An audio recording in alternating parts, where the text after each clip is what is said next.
Now, I have the lovely pleasure of introducing Murray, who I've known for goodness knows how long, 20-something years, I was thinking, maybe 24 years. Now, this presentation will tell how Murray came to assist noted clairvoyant lecturer and writer Geoffrey Hodson in the investigation of the subtle energy forms created by music. We'll hear about the insights gained into the living heart of music and how it is grounded in the ultimate vibration, the divine creative word, hence its power to heal and to transform. There will be examples of the music forms seen, accompanied by the music which created them. Right, well, this is a pleasure, it's a topic that I've loved for long, of course, with a lifelong interest in music. Music is multidimensional, and the dimensions we hope to be exploring tonight will be not only the physical dimension, but also the emotional and mental and spiritual aspects of music. As you've heard, Geoffrey is an internationally respected writer and lecturer and researcher, and I had the amazing experience of being able to help him in a second round of music forms research way back around about the 1980s, or just a little bit before that. And perhaps I'll explain to you how that happened first. I, at about that time, was invited to give a talk at the HBB Lodge, and I chose the topic of music and its spiritual aspects, its esoteric phenomena. And of course, with my extensive background in physics, but by then I was able to talk about the physics of music and to link that into the esoteric aspects of music. However, I plucked up the courage one day. Well, it took me a while to do that, a number of years, but eventually I thought, oh, I'm going to be giving talks on this. I do want to know what Geoffrey thinks about it. And I put my question to him, and without a moment's hesitation, he said to me, Murray, music is highly mantric. And I thought, wow, because my intuition had told me that it was, but it was great to hear it from him himself. But then we went on to ask, or for me to ask other questions, and for him to give me the answers to them too. And it was a quite exhilarating time to be with the great man and have him answer my questions such as they were.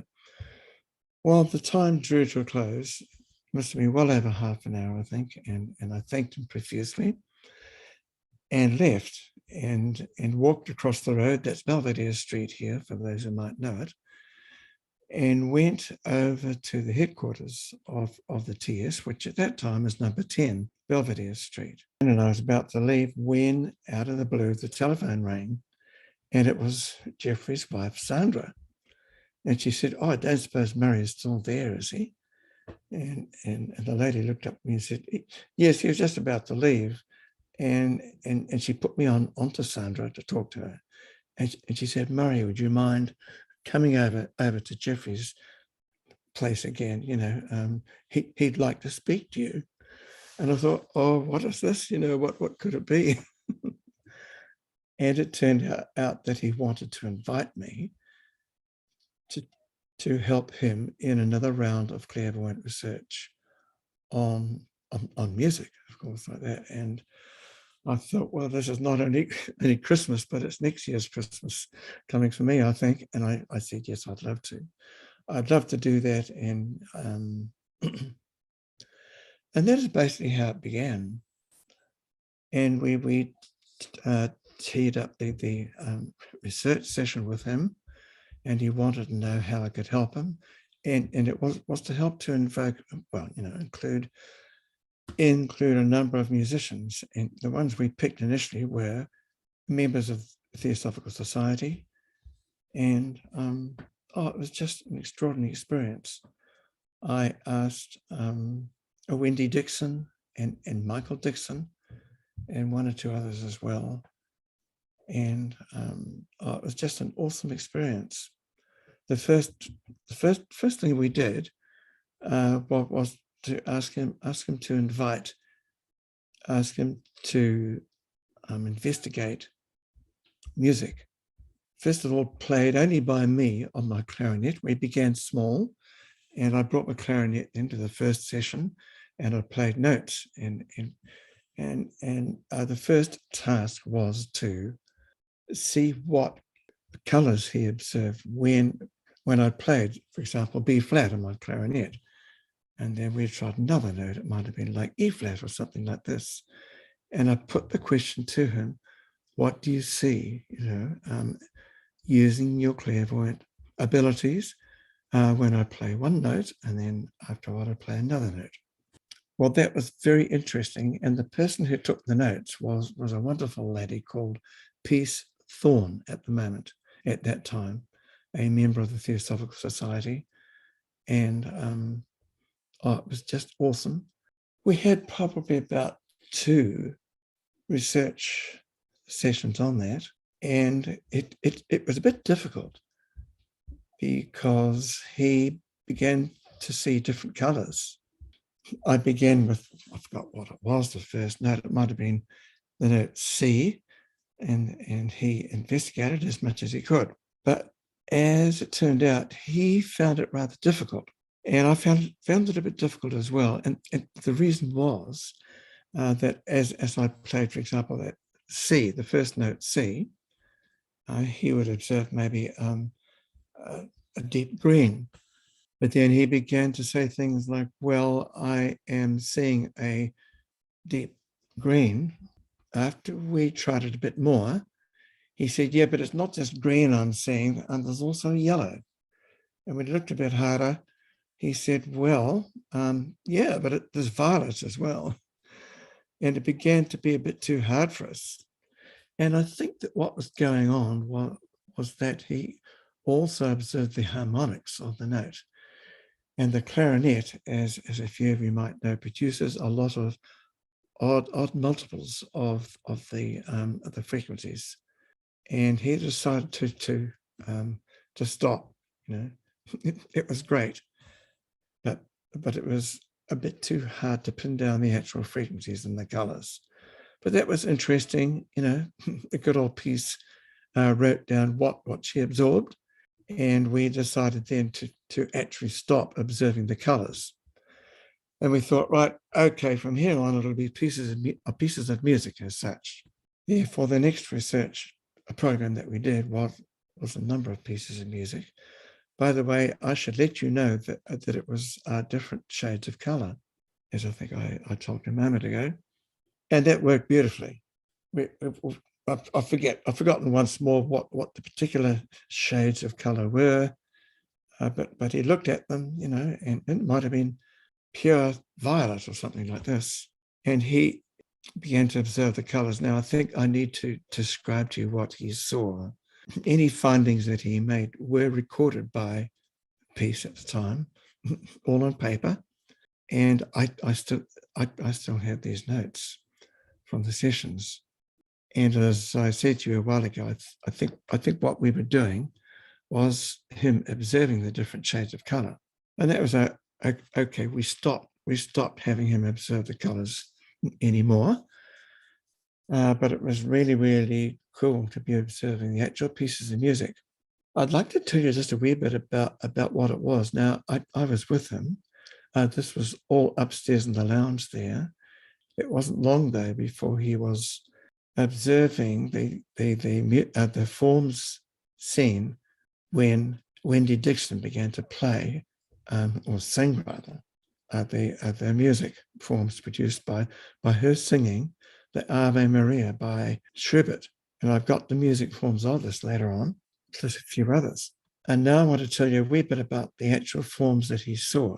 Oh, here's a picture of Jeffrey himself. That's Brother G, as a few other people who knew him very intimately called him.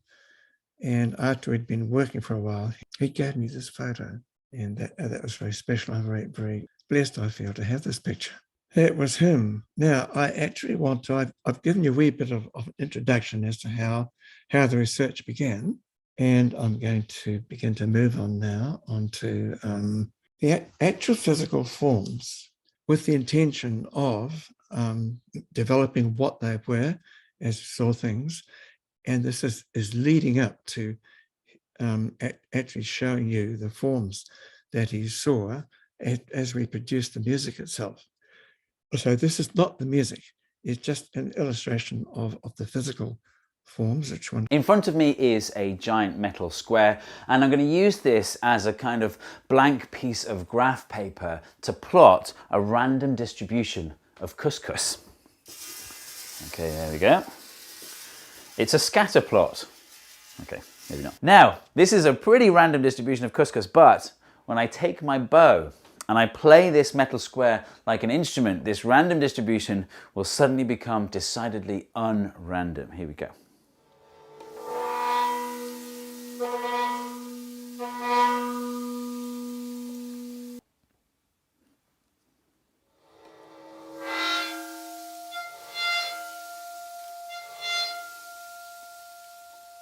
Nice.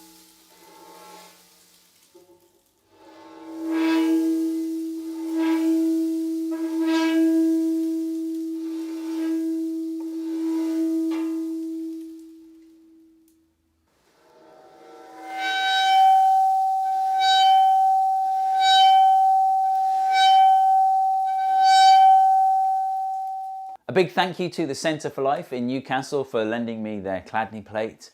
The Centre for Life is an amazing science centre run by amazing people, so go and check it out. And this man came after the woman, and he developed this into this subject here, cymatics.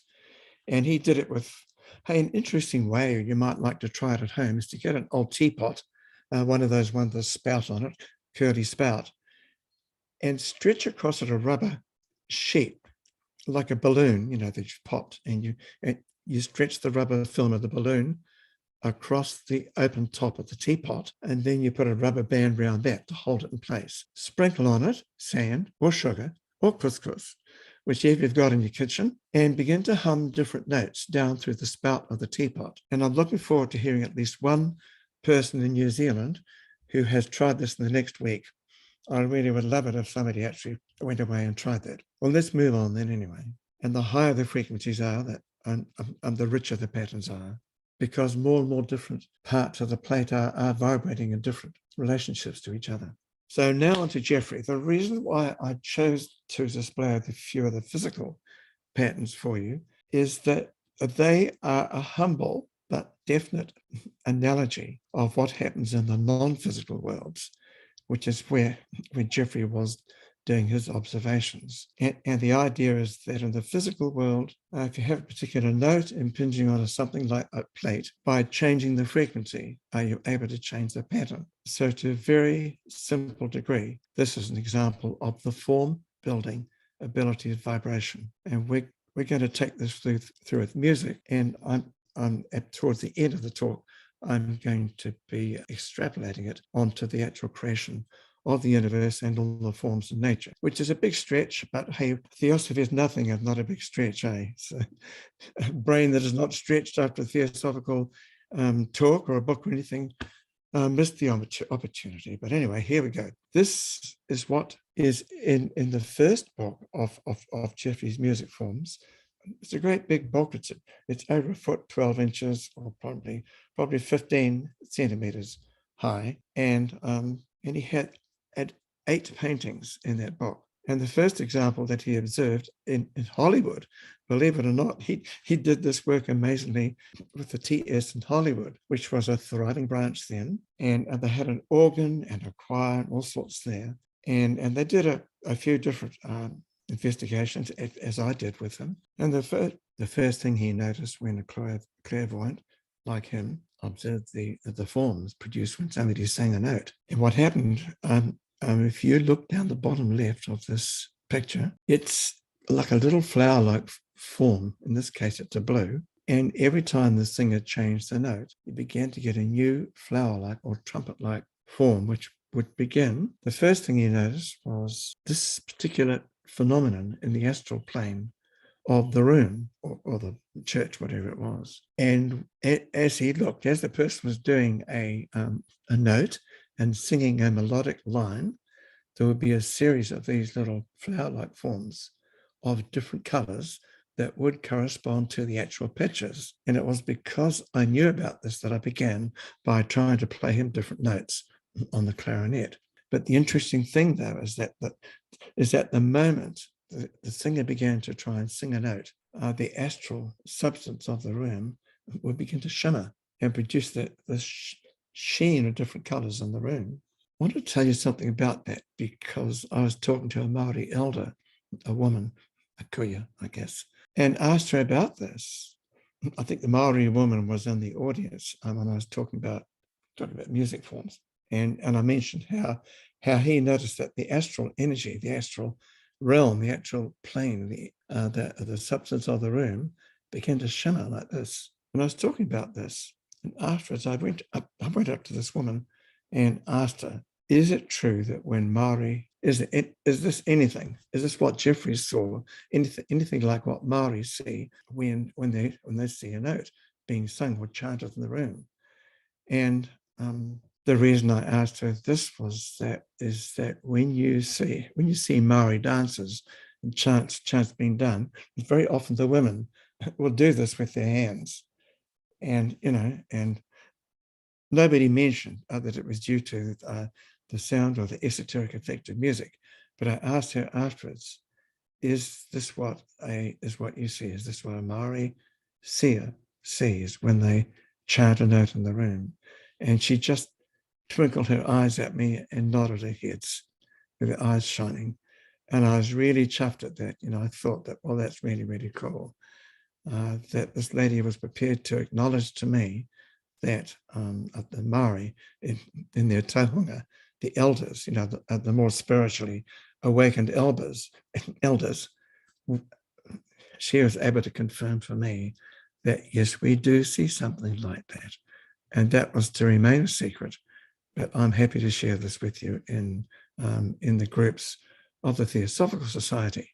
So anyway, I didn't deliver that quite the best way I would like to. But anyway, she confirmed, yes, with nodding head and twinkling eyes, that yes, is the Maori do. Those who got the faculties do see phenomena like this. So I thought, yay, that is so nice to know. Right, next. We're moving on now onto other pieces of music in his first book, Odd Music Forms. I'm just wondering if I can mute myself. I want to cough and clear my throat. Right, here we are. This is a magnificent piece of music, which was played on the organ in the church, it was a church at Hollywood, where the branch was having a meeting. And when it's finished being seen by Jeffrey, so when the piece of music has been playing for a while, it has a slow, quiet, pastoral, and peaceful, slow movement, the second movement.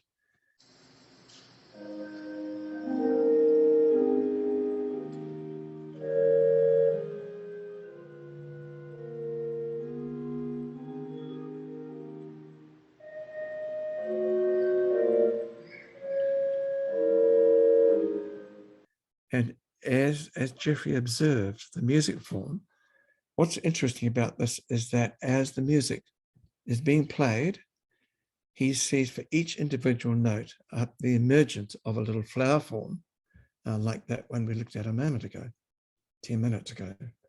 But as the piece proceeds and the musicians or the organist performs it, every note produces another flower form, which begins to merge with the original flower form to begin to create a music form. And that's how the final music form is created. So what this picture is displaying, how it looked to him in the church at the point when they had played the first movement, which is very majestic if we go back. There we are. Oh, cool. And when the musician was halfway through the actual slow, peaceful movement, it changed a lot. And one of the big differences was how there was this chain of little, it's actually like a bead of beads, a chain of beads, and they were scintillating and silvery, and each one corresponded to a different note. And it danced around there like a little wreath around the central musical form. Now, what's going on with this particular form is that with the fiery energies of the music, Mozart had become extremely interested in masonry.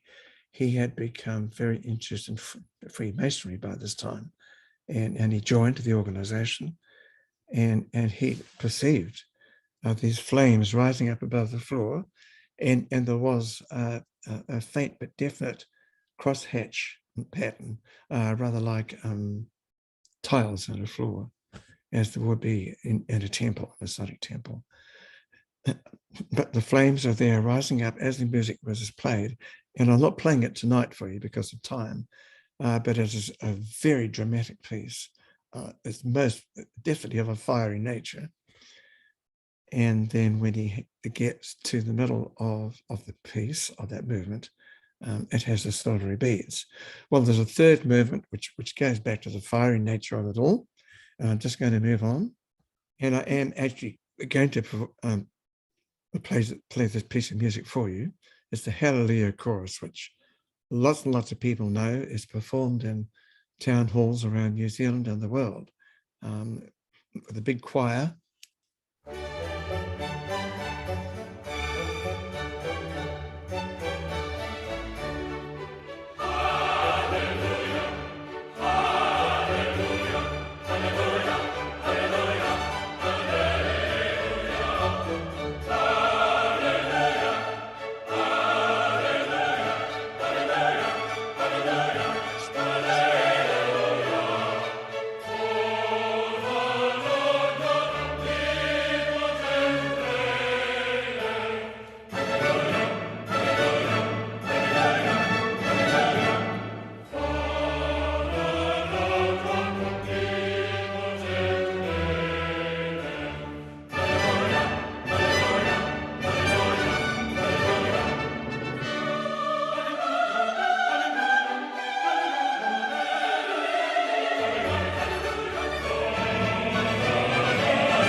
So be it.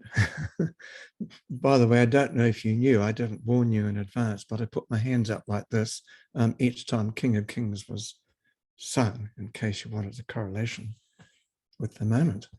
The word Alleluia is an ancient, highly mantric word itself, which has a meaning akin to praise and glory be and joyful, ecstatic upliftment of the heart and soul towards the divine being, and of course the Christ, which is what this is all about. This work is about Handel's Messiah. It's about the birth of Jesus in this world, and this is by Wagner. I won't dwell on this, but Wagner, perhaps of all the composers, apart from maybe Beethoven, gets the most press in theosophical books. And Janarajadasa actually writes about Wagner, that he, perhaps more than any other composer, touched the Buddhic realm with his music. It really is quite extraordinary, quite wonderful. And this particular that's the prize song. Yeah, okay, but he wrote another opera called Parsifal, which is a Grail opera, and that one perhaps reaches even further into the Buddhic realm, the higher spiritual realm, which is above the higher mental realm. It's one where the Christ consciousness particularly is found to be present. Now, here's a piece that I actually played for Geoffrey. This is very special. We did have other musicians playing as well. Hugh Dixon played one or two pieces on the trumpet. And actually, while I'm talking about that, I've got such a lot of memories that I could share. But just in brief, I want to talk about the energies raised by playing music. And when you sing, it's very good for you, I think, as long as it's uplifting music. If you sing, it enhances the health aura, which is the etheric field of the body. It's the densest one, which is just above the physical. And he often observed our health auras being expanded in response to music that we were listening to, but also especially for the person doing the playing. But beyond that, when Hugh played a stirring trumpet piece, Geoffrey noticed the rising of the Kundalini energy straight up through his spine and out to spray like a fountain all around to bless everybody in the room. And here's something I especially want to share about that.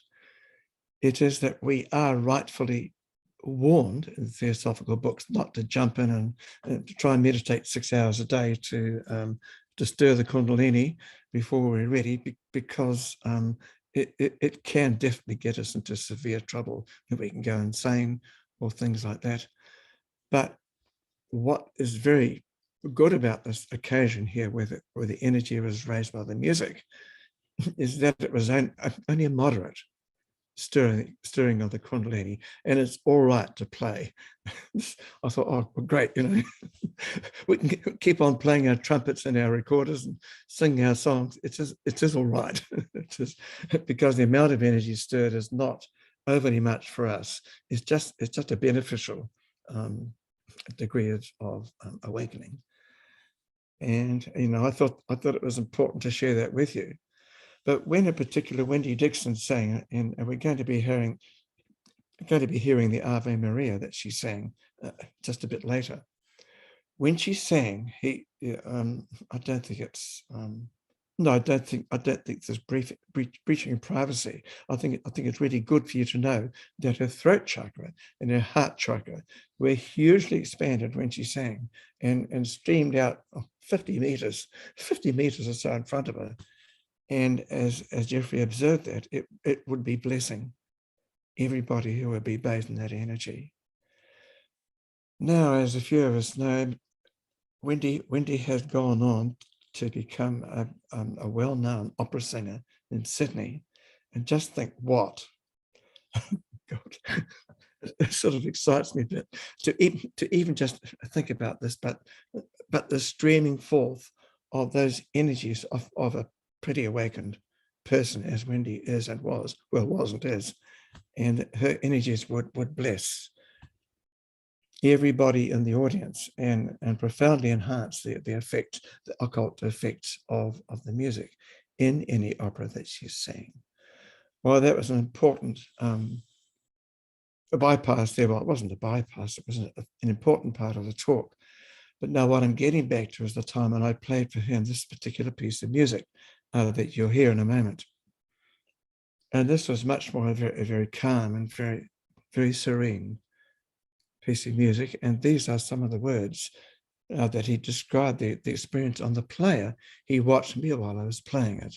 And he told of how it that this was extremely good for the player, that was me, and it worked to help to bring the spiritual energies of the performer into a closer conjunction with their physical brain, which again, like any meditation, any wholesome meditation, is extremely valuable and extremely good for the person.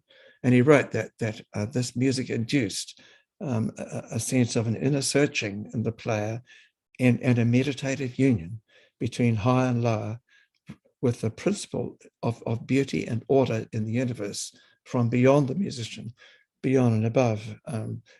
It tended to bring these energies and to induce a meditative union with the principle of order and beauty in the universe itself.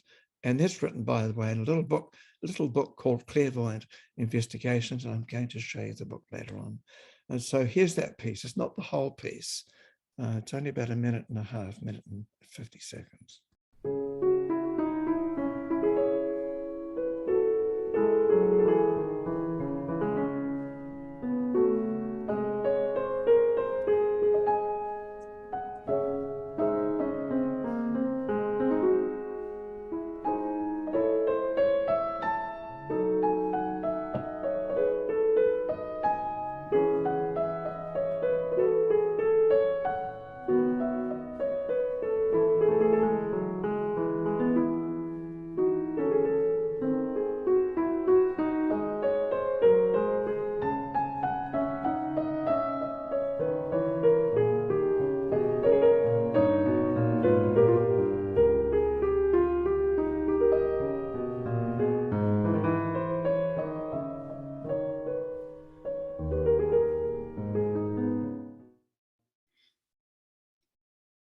Oh, what a beautiful work.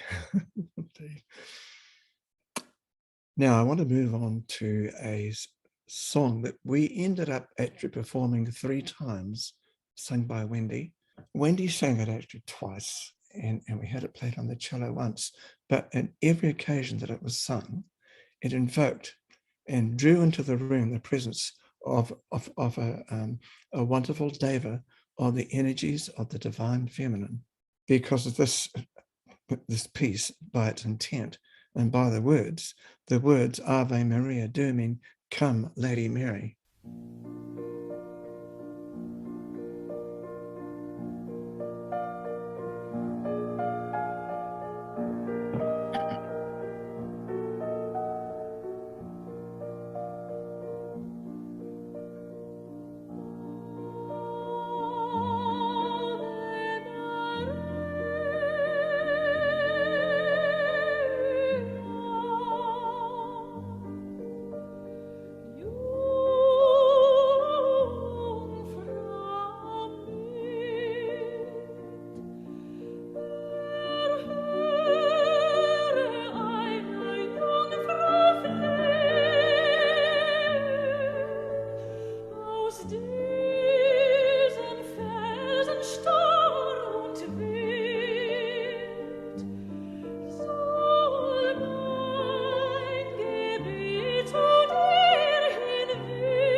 Now that goes on, and here are the books. The first book is on the left, and the Clairvoyant Investigations, which includes the work that we did here on music, is in the book on the right. But I'd like to talk a little bit more about the Divine Mother. She is a principle, but also a mighty being, especially when embodied in the angels, the archangels and the angel of the World Mother. And she is written about at length in Jeffrey's little book called The Miracle of Birth. The Miracle of Birth. And he tells there how her energy and her presence is brought intimately to bear to every birth, even to times when a little seed drops out of a tree and begins to germinate on the forest floor. And also to bless young love, between young people who are falling in love for the first time, especially apparently her energy is intimately present there as well, helps to beautify it and uplift it. And as for the room, the actual room of doing this research there, he told us that with the presence of the great Deva, attracted by the performance of the music, her energy bathed each one of us, and that we responded on all levels according to our ability to respond. There were some people who would have responded a bit more than others,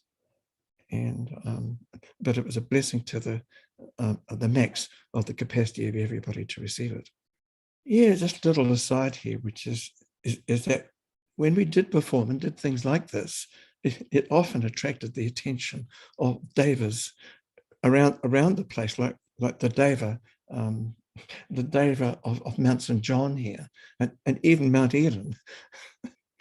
The first thing that happened, well, this is cute, the first thing he saw almost invariably was when we began to play any note or anything, just the very beginning of a piece of music, it would begin to draw in the nature spirits of the garden who would begin to dance in joyfully on the energies and the vibrations of the music. And they would begin to dance into the room and do this little ecstatic dance of these little creatures, little darling critters dancing around the room, totally reveling in the energies of the music. So we saw that every time. I thought that was cute. And another random little observation like that, one day when it was very cold and the radiator was going in the room, Jeffrey had been doing some research for quite a while, and he needed to have a break. And suddenly in the silence, he said, "Oh, Sandra, do you see that little fellow dancing up and down the electric cord? He's enjoying the etheric buzz of the electricity in the cord." It's just like saying, "Oh, Sandra, the cat has just pounced on a ball of wool." It was just as every day as that, and just so natural. I thought, "Oh, yum. I'm glad I'm here to hear that." Another wee bit of an aside, just a brief one, is that when the lady who was the chief librarian at Adyar in those days, this is probably about 1979, I think, or perhaps 80, Sita Neelakantan, and some of us might know her. Renee. Renee, would you raise your hand if you met her? No, I didn't meet her. Sorry, Mark. Oh, that's okay. That's right. No. That displays the number of decades I've accumulated commensurate with the splendiferousness of my beard. But anyway, but yeah, we took up the offering to have Sita perform the Gayatri mantra in Jeffrey's lounge upstairs from here, and she did that. But the first thing he noticed was that the devas on all the hills round about pricked up their angelic ears, so to speak, and we wondered why. And apparently it's because the intentional occult performance of the Gayatri, something of such magnificence, with the intent of investigating it clairvoyantly, was a bit of a first for the planet, which was in itself very interesting. I recorded it. I have the recording of the sound at that time there, and I'm happy to share it. In fact, I think it's Oh, I think it's up on Theosophy World, number 316. But anyway, we can verify that later. That recording is there. Yes, I'm profoundly glad that it got archived and is available there to people. Right, back to this talk, which we have been cramming in such a lot into it. I'm extremely happy to answer questions. I need to close with a bit of an observation, which was promised in the blurb. It was about the value of this work, purportedly and hopefully, to demonstrate in, as I said, a very humble way, the principle and nature of the creation of forms in response to vibration. And in the physical world, it was just in 3D, and it was just vibrations of the music and the musical instruments. And the music did produce those forms, which were wonderful in themselves to see. And the thing about music, though, the reason why I'm passing on what I learned, okay, in the sessions. We must have had maybe 8 or 10 sessions, which means I was party to a lot of chat about it and all the so interesting things that Jeffrey had to share. The reason why music apparently has this power to move us and uplift us is because of the principle of correspondences, which is a deeply significant occult principle, which is described in Theosophy in a number of books. And by the way, the go-to book for Jeffrey on angels is The Kingdom of the Gods. And gods was not there in plural, there to usurp the divine being, who is unutterably and irrevocably one, although manifested as countless beings, as indicated by the plural. One of the words for God in the Bible is Elohim, which is a plural word. Yeah, it's the principle of correspondences, which is the way that a vibration on one plane will tend to generate kindred vibrations and intentional conscious effects in the higher realms above, like that. And that's how apparently music is able to move us, because the primary energy of the music, well, of course, it's invoking the intention of the composer and very much expresses that. And therefore you have like a Jacob's ladder of energies going up to the highest planes, well beyond the mental plane, up into the Buddhic, and quite possibly up to the Atmic plane. And it calls, as any good invocation does, it calls forth a potent descent of spiritual energy, which is vastly more than the energies of the original invocation. And so there you have it. The music functions as an invocation, which ascends up the planes and calls for the wondrous response coming back. And that is perhaps an aspect of why we had that phenomenon with the energies of the Divine Mother and the Gayatri. The energy invoked there was enormous as well. And so it's that correspondence, and it's described here in the Common English Bible and a lot of other Bible versions I found. In the beginning was the Word, and the Word was with God, and the Word was God. And it goes on. But the Greek word that is used there for word is logos, and it contains those vibrations of all those associations. But then, of course, it would have been great to hear it in the original Aramaic. Well, we've got the Aramaic there too. Hey, there are some versions of the Aramaic Lord's Prayer on YouTube. Look it up. It's quite lovely. Well, some of them are. And there we are. In the beginning was the word, the logos. And that word logos is actually used in quite a lot of theosophical books as a name for the great being who inhabits our sun and embraces and ensouls our solar system, and is effectively the God, the divine being that we can relate to in our prayers and mantra and different things like that. And that's it. In the beginning was the Logos, and the Logos was with God, and the Word was the Logos, which is God, as we name that being in English. This is a whole bunch of words which we're instructed in PowerPoint seminars. This is written by Tolkien. It is a story, his creation myth. And I'm just going to read this to you because it's just priceless. I think you'll hear pure mystical occult wisdom being expressed in his purported story. Tolkien begins his creation myth by narrating how the universe, Arda, is sung into being. God, Eru, creates several spiritual creatures known as the Ainur, which are similar to angels, and invites them to sing a great song. Eru provides them with an overarching theme on which they can improvise. He says to them, "Of the theme that I have declared to you, I will, now that ye make in harmony together a great music. And since I have kindled you with the flame imperishable, ye shall show forth your powers in adorning this theme, each with his own thoughts and devices, if he will. But I will sit and hearken and be glad that through you great beauty has been wakened into song." And yet in the midst of that great music, a discord arose. One of the Ainur, named Melkor, started to weave his own theme into the music.